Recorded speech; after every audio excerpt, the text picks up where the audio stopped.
Welcome. This is Susie Woo, and you are watching the Woo Factor. Woohoo! We are here with a brand new episode and a brand new guest. So today, my guest is Haleigh Hayes, and you will be able to meet her at our event in August because that's who has the priority on these podcasts.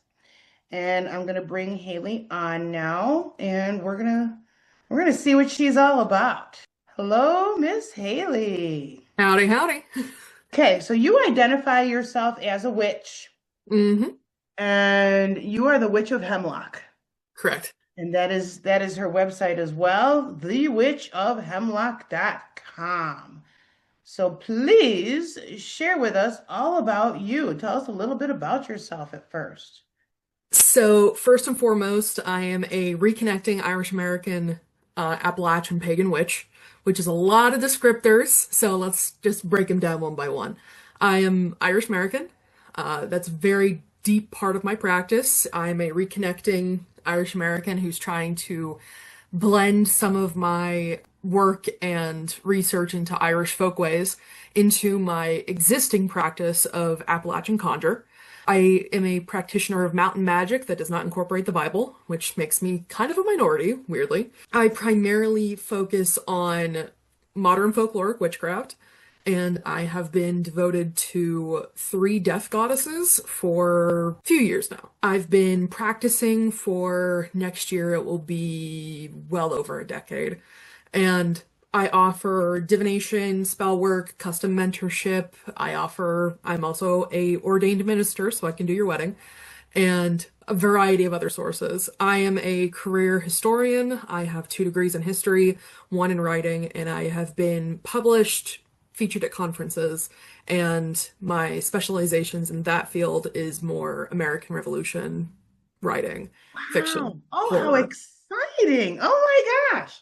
So my mission is to bring because I was a poor kid in college, I want to bring affordable, accessible witchcraft education to folks who are at the margins and want to deepen their already existing spiritual paths and possibly learn a little witchcraft along the way.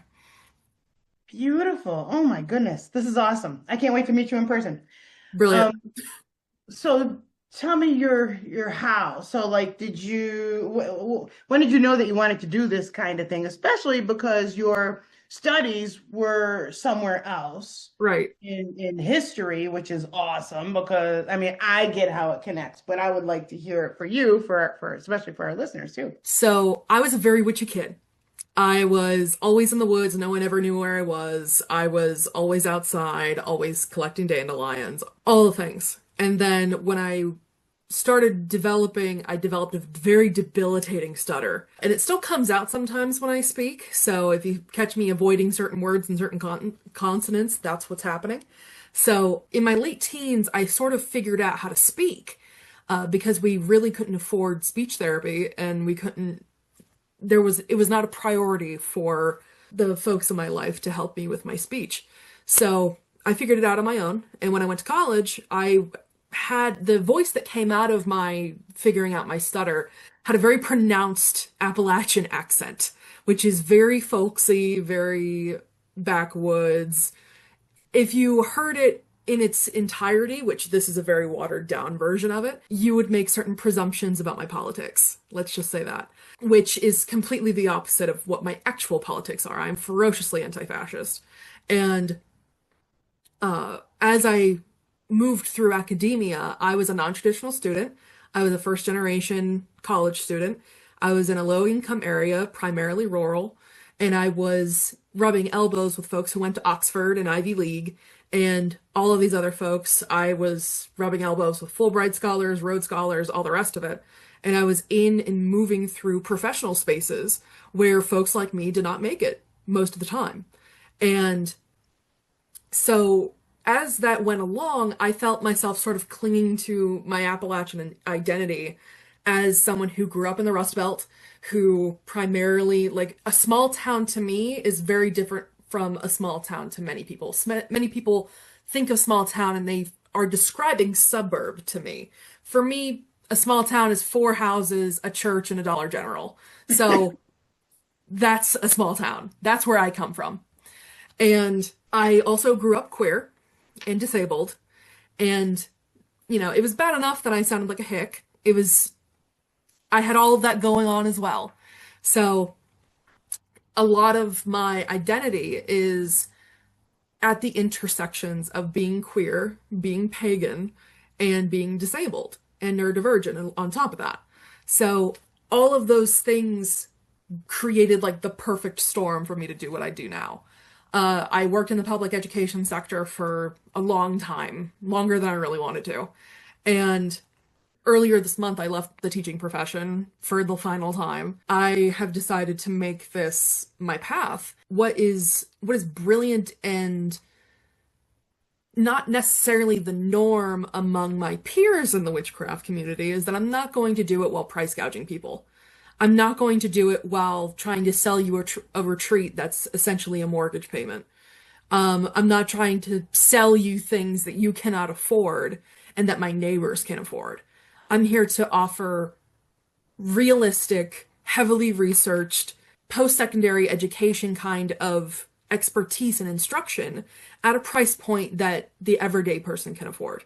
I'm a working class witch through and through, and I take my Appalachian values of independence and self-reliance, but also community and being able to provide grief work and trauma-informed divination and other things like that in a package that is absolutely working class and affordable and accessible for folks who are disabled or chronically ill and on your schedule and with comprehensive aftercare that's going to help you take what I teach you in the services that I provide and what I do for you and be able to move it forward into the next stage of your life in the next chapter. So for example, yesterday morning I did one of my Call to the Chthonic Court readings, which is essentially where I channel King Hades, Queen Persephone, and Hecate for folks who are trying to delve deeper into their shadow and delve deeper into their subconscious and help answer questions that those three beings are very good at answering.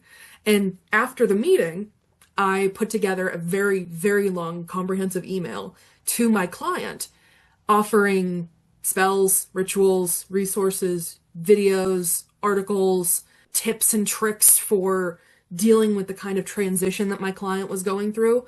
And after I do that kind of thing, I am on call for a week afterward, just in case there's any further questions that you have. So I am essentially your witchcraft professor, but at a community college, right? That's phenomenal. Now, I want to back up, if I may. Sure, absolutely. What made you choose history for your college degree? And when did you realize that you wanted to study, or like what was the witchy call? Like, where did that happen in your lifetime? Where I live in Western PA is the birthplace of the American Revolution. It's the birthplace of the frontier. It's the birthplace of religious freedom, which ironically is under attack right now in this state because of a law from 1871 that was specifically targeting Romany people, but now it's being used to target tarot readers, which is in my state. So as we look to the history of the state, which every PA kid learns in their high school civics class against their will. So we all learn PA history in different ways. I managed to be exposed to a lot of the folkways and the history of the PA Dutch, who have their own folk magic. I grew up with a lot of Scotch-Irish traditions and customs. Like, for example, there are a couple of things involving like St. Bridget's Day, Imbolc. The way that we celebrated Easter was very, very similarly Scotch-Irish. My family's primarily from Southern Ireland. So those folkways were definitely embedded in my life, but it had a very distinct Appalachian tilt. My grandfather on my mother's side was a coal miner who ended up with black lung and was disabled at work. And my father comes from South Florida. That is the sort of the back end of Appalachia at the bottom. So there are certain Southern Appalachian traditions, like, for example, eating grits as a food group, and cornbread, and sun tea, and all of these different things. And being able to process deer and being able to navigate and drive on back roads. That's where I learned to drive, was on dirt roads. I didn't see asphalt until my 20s. Oh my gosh. Wow. Also having to deal with a lot of the problems of Appalachia. It's incredibly impoverished. It's environmentally destroyed. There's fracking and coal mines and undrinkable water in certain parts of the state and others nearby. Not to mention the political issues that are in our backyards. But we have all these things, and so I became obsessed with history very, very young. I was reading, my Christmas presents were World War II books, and I happened to meet a reenactor. My partner's a World War II reenactor. So Wow. we're very steeped in PA history, particularly with, my primary specialization in studying American history was the Revolution, and particularly intelligence during the American Revolution, because man, it saved our asses, dude.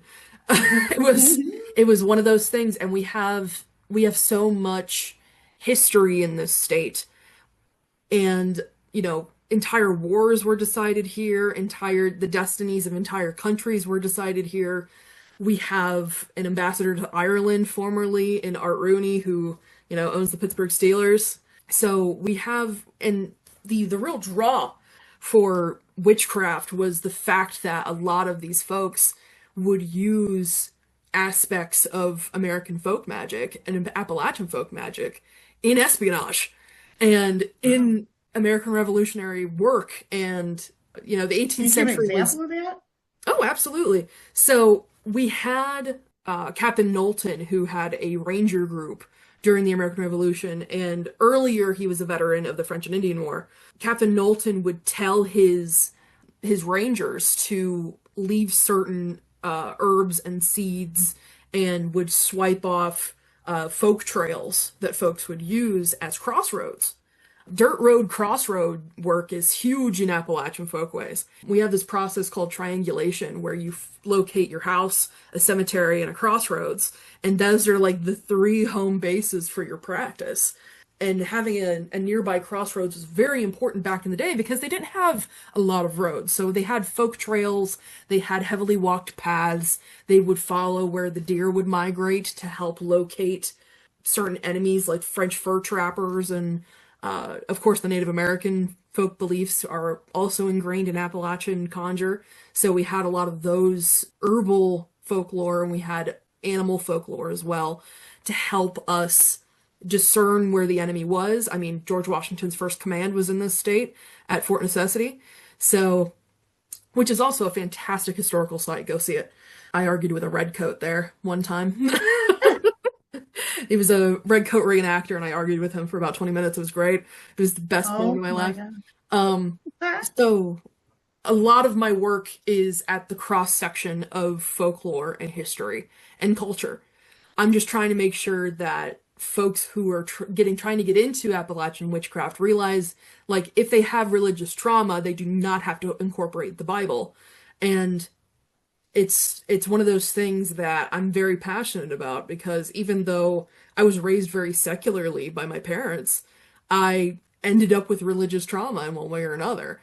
And child sexual abuse runs rampant in Appalachia in our churches, and we need to provide alternatives that are holistic, that are not patriarchal, and to provide trauma-informed grief work, for our community, because a lot of our folks really can't afford therapy.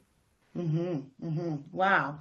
What important work you do. I imagine it feels really good at the end of every night to be you. I sleep like a baby. Yeah. And not Yeah. waking up every 2 hours for food. That's not what I mean. This is extremely cool. What is it that you're going to be offering at the Metaphysical Expo? So primarily I'm going to be offering download, like, printable grimoire pages. And I will have them labeled with Ooh. signs. So if you want to learn protection, cleansing, the basics, but also some more regional, local folklore, I'll have options for folks to take, and then I will be offering tarot readings, oracle readings, and Appalachian bone throwing, which is something that is sort of few and far between in this neck of the woods. But primarily, I will be offering those two things. I'll bring a few books for bibliomancy, and if folks would like to bring a particular object, I can also do psychometry as well. Wonderful. Oh my goodness. So now I'm curious. So like the grimoire, is it like did you write it or are you create? I'm just wondering like if you got a book coming out or like because you've got so much in there. Right. And I would think you want to bring that out to the masses for those who, pre-qualify, um, to put the information in their hands that they could have it for their very own. So, because I was a public school teacher for many years, I am an elite level study guide maker. And so I'm trying to build study guides that you can download off my site. And not only that, when I go to expos and you get to meet me in person, you can take my work with you and have accurate, peer-reviewed, and credibly and sustainably, not using generative AI, research at your fingertips. I have an article coming out next month with Queer Around the World, and I have a couple of more book proposals that I'm trying to get accepted by, publishers.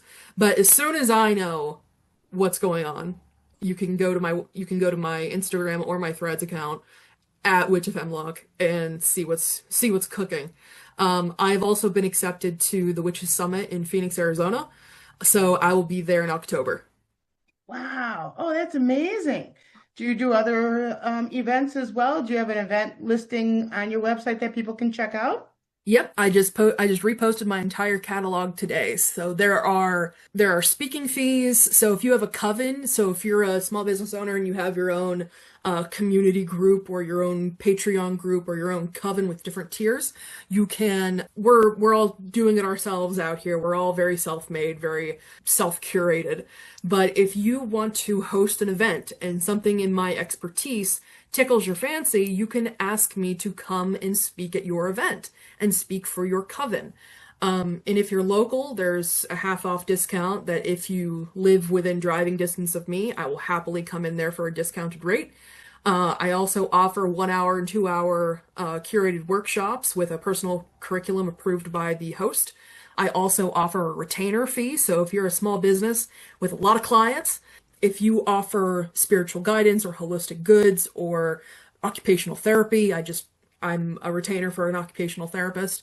So if you want a stop shop that you can then refer clients to, I also have a fee and am able to do that for fairly cheap. And if you have a queer wedding you would like me to officiate, that's free. Love it. I love how well-rounded you are. Thank you. Like you feel very polished, you're very well presented, and coming out of traditional school as a job, Mm, um, I would imagine kind of got your goat a little bit, like kind of like drains your colors a little bit because you have to follow their black and white, yep. yeah, Cookie cutter. regurgitate. So let me tell you just a small laundry list of the things that I've had to deal with in public education.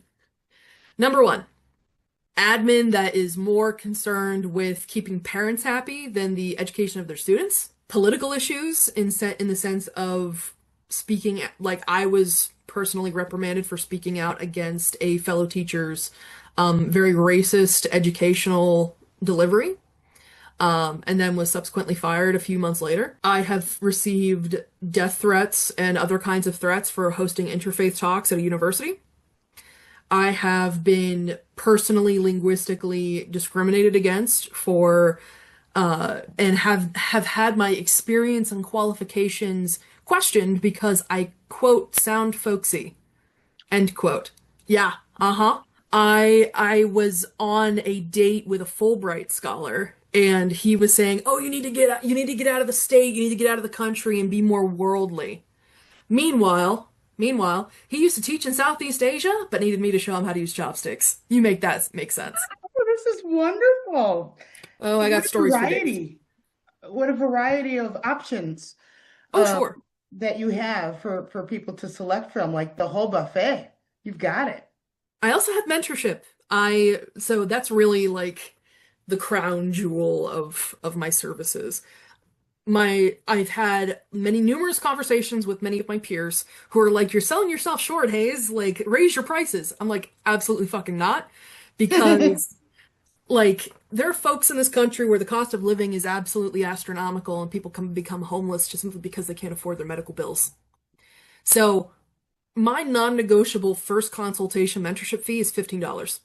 And if you send me an email with a small description as to why you can afford that, I will happily do it for free.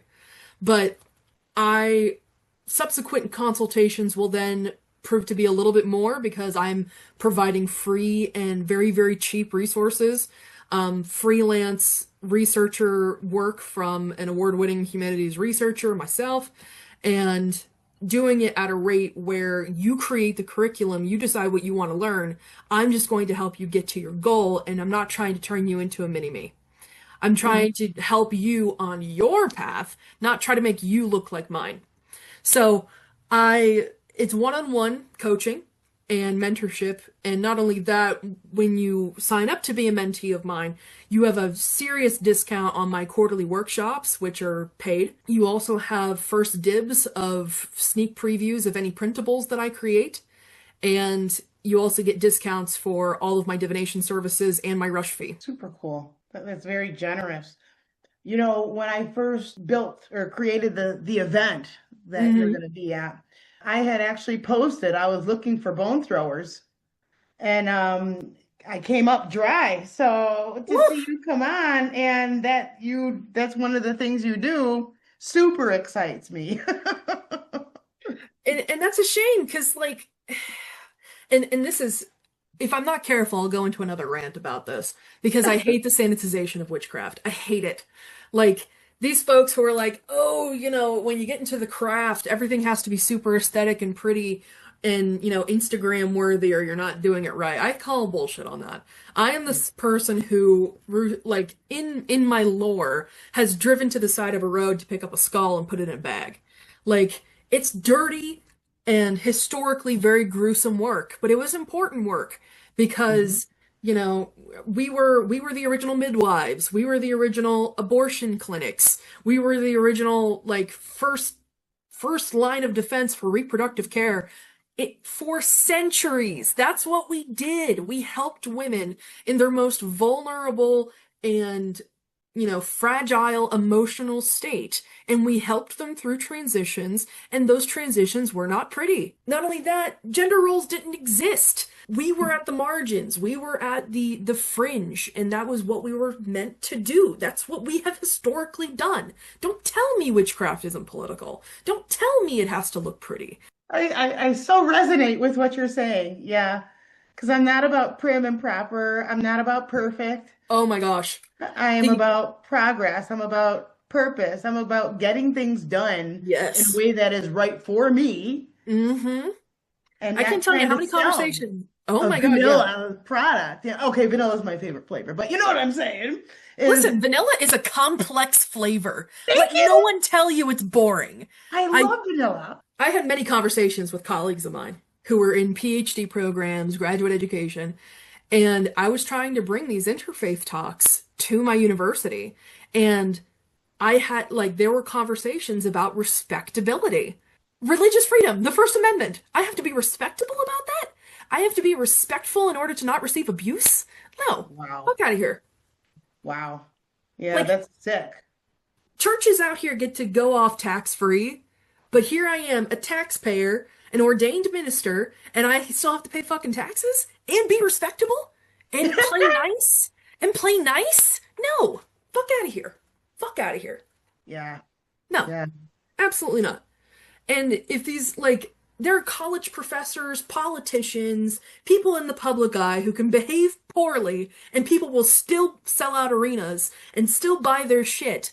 But I have to like curtsy and, not swear and not be myself and not have tattoos and metal in my face in order to gain your fucking respect. It ain't worth much. Yeah. Like, Yeah. Oh, uh, phenomenal. good, good Yeah, we God. need more of that. outspoken, be who you are unapologetically. Like, I it's was not I really that hard. You just got no, to grow a set and and I do it. don't have the bone within me to feel shame about that. I don't have that speed. And too many people have that speed to Yeah. feel shame and about, or to feel like they can't express their opinion and still have a job at the end of the day. Yeah. Like, Because we've been conditioned, and mm, people are the guinea pig, the example that are used. Okay, you see what happened to them? Well, yup. okay, we'll all be obedient. Okay, I you have, don't belong there. oh my gosh, I have two like arguments a week with some of my friends in the witchy community who are like, I can't be controversial. I can't, like, oh my God. I'm like, dude, in this economy? In this state of American politics, you're worried about being controversial? Yeah, like there is no Like, politically correct. one, it gives patriarchy to me. I hate it. It gives Yeah, patriarchy, it gives heteronormativity, it gives like, men can get away with bad behavior, but we're gonna crucify women for not smiling enough. That's what it yeah, feels like to me. yeah, I'm not buying it. No thanks. You know, the saying goes, well-behaved women seldom make history, and queer men get the same shit. So folks in general are way too worried about respectability, in my opinion. They're worried about other people's fucking opinions.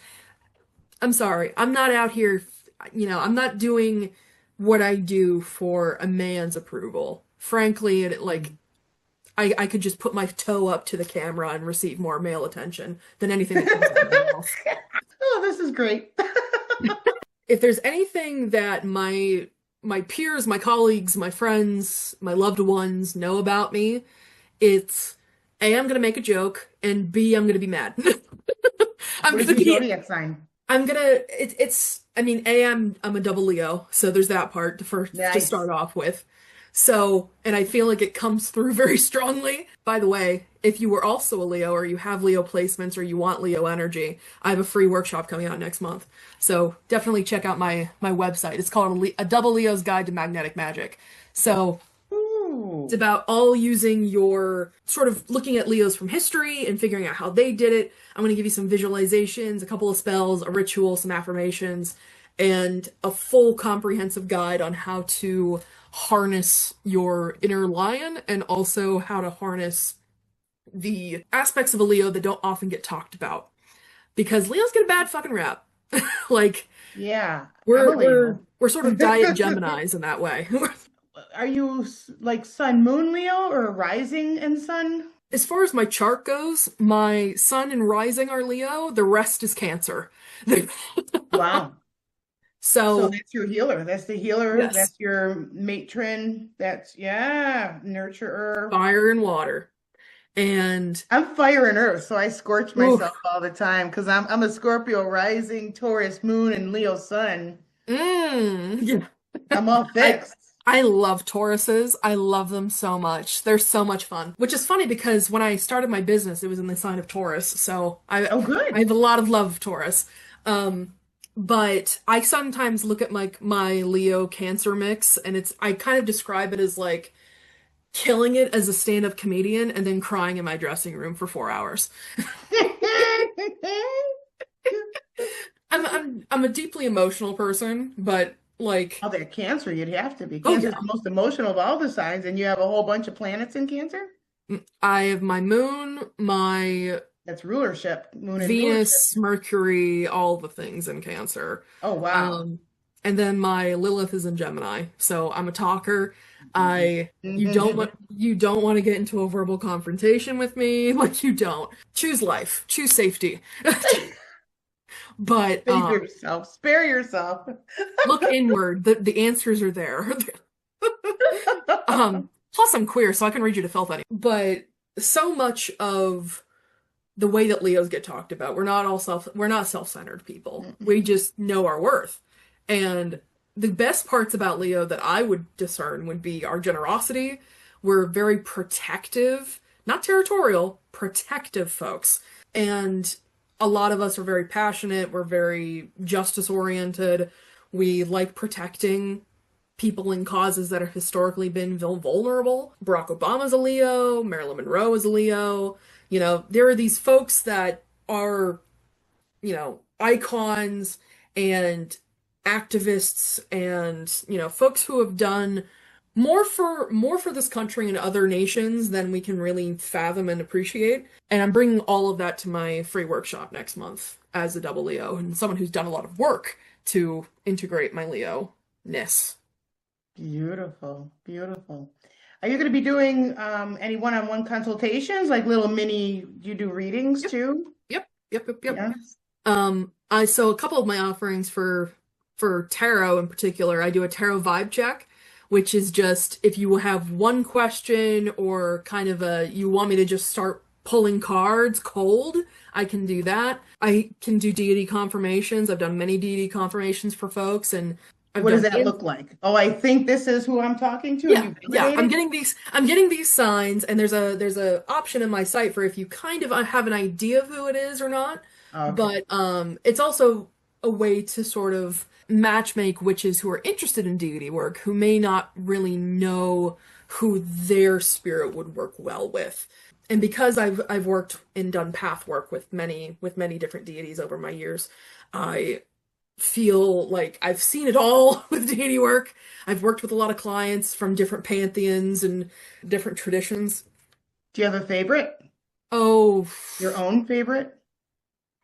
I mean, most of my gods are Greek, or my goddesses are Greek, but I have such a deep and abiding respect for my homeland's mythology, Irish mythology. I work with an ancestral war goddess from that pantheon, and she has opened so much in my life that I probably would not be able to otherwise. Not for lack of competence, but like she's really helped me be so overwhelmingly comfortable with setting my own boundaries and setting in like dealing with conflict that Mhm. very little conveys me now, which I appreciate deeply as a Cancer. Oh, right. Yeah. Yeah, that's wonderful. I love Greek mythology and I love hmm astrology. And yeah, like even when I was in grammar school, I just I love to listen to it. I could listen to it all day. Yeah. I when I went for my second master's in writing and a little bit of my PhD, which I've left. I've stopped doing my PhD, but I've done publications and numerous conferences on Greek mythology. I love like Aeschylus, Euripides, the Oresteia, particularly near and dear to my heart, Prometheus Bound in particular. A lot of the Homeric hymns and the Orphic hymns are incredible texts for understanding the interrelations between the deities. And to see how they've been sort of misaligned over time, particularly Hades. The misalignment of Hades and Demeter are two topics that will get me hot under the collar and ranting with sources. Like, I will cite my sources all day long. You cannot tell me that Demeter is an overbearing mom. You can't tell me. Like, Hecate is incredible. I'm deeply in love with Nyx. And someone else who gets misaligned a lot is Hera. Like, I'm tired of that shit. Like, sorry, she can do no wrong. She, like, and not that she hasn't done wrong in Greek mythology. Like, her husband cheats, like, the air he breathes, and she's the bad guy. Fuck out of here. No. Right. Yeah, it's the same Um, with the Medusa story. yeah. Like Oh she's my another God. one who was thrown under the bus. I mean, she was raped by Mm. Neptune Mm. in Athena's palace, and she got thrown under the bus for that and humiliated. Yeah, Yep. yeah. Big I goosebumps. someone else who's also really misaligned is Aries. Like Aries gets misaligned a lot because he has an epithet that refers to him being feasted by women. He was a fierce protector of women. Yeah. His daughter was sexually assaulted and he wept openly on the page. There's no, beating around the bush. He wept openly, this very, very masculine. He was a poster boy for the masculinity of Greek and Hellenic men, Hmm. and he murdered his daughter's rapist as Yep. he should. Like, Yeah. Yep. and he was a patron of the Amazons, and he fiercely loved Aphrodite, even though he was kind of the other woman in that situation. Um, Hephaestus is also someone who gets misaligned and he's disabled. So we see a lot of these things in Greek mythology that really speak to humanity. But there are other pantheons and other mythologies that are very interesting and gorgeous as well, like Norse mythology being one, Slavic mythology being another. I have a lot of deep respect for Comedics, Egyptian mythology. I did a pathwork with Anubis maybe 5 or 6 years ago that was very fruitful. I have a lot of clients who work with Anubis. I have a client right now who's reaching out to Lilith. All of these different things. Folks who work with angels, folks who work with demons, everything and anything. Aztec, Maya. How exciting. I love it. I I love the love it. diversity of it all. And because I'm the researcher who gets to look into things, I learn things all the time. Hmm. And I learn folkways and in folklore from traditions that are necessarily not ones that I'm a part of, but it's just interesting to learn. And it gives you more respect for folks of that culture, folks of that tradition who practice, for example, African traditional religions has a lot of rich mythology and very, very interesting cultural ways of thinking about the seasons and nature and things like that Hmm. that don't often get talked about, and that's sad, and have been historically demonized, which pisses me off to no end. Like, for example, the Hollywoodification of like voodoo dolls Yeah. when, in African diaspora and in the transatlantic slave trade when they couldn't read, when they weren't allowed to read, they would use the dolls as, medical charts to help put pins and keep track of ailments over like several visits. Like, that's brilliance. That is Yes. absolute excellence. I love seeing that kind of shit. But in terms of like what's mainstream and somehow respectable in today's age, I just can't vibe with it.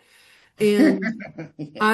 I'm trying to offer folks who are anti-fascist and anti-racist and queer and in the margins and allies as well to provide them a version of this craft that is representative of their values, that will help them become good ancestors when they cross over, and will allow them to build more fulfilling relationships in their personal and romantic lives, even professional lives as well. Like, there's so much that I've been able to not only bring to myself, but to folks within my immediate sphere of influence.